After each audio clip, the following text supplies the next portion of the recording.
Hello everyone, and welcome back to our course. In this lecture, we're going to talk about understanding data types and data structures. In data analysis and visualization, understanding the different types of data and how they are structured is crucial.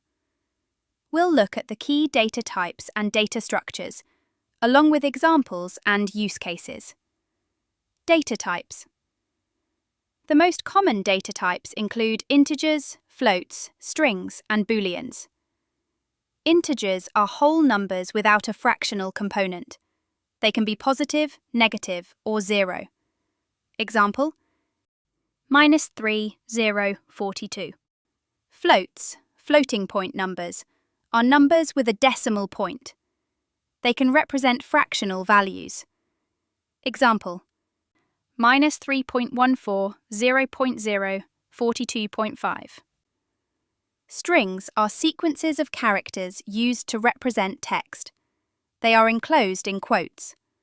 Example: Hello world. Data analysis. Booleans represent truth values and can only be true or false. They are often used in conditional statements. Data structures. Some of the most commonly used data structures in analysis are lists, dictionaries, data frames, and arrays. Lists are ordered collections of items that can be of different data types. They are mutable, meaning their contents can be changed. Example: 1, 2, 3, apple, banana, true, false. Dictionaries are collections of key value pairs. They are unordered and mutable. Keys must be unique and immutable.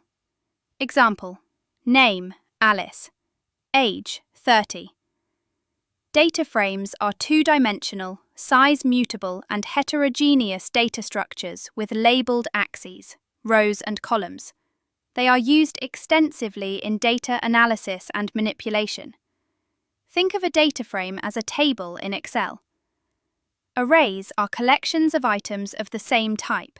They are used for numerical computations and can be multi-dimensional. Example: NumPy arrays in Python. We'll primarily focus on some of these within Excel in upcoming lectures.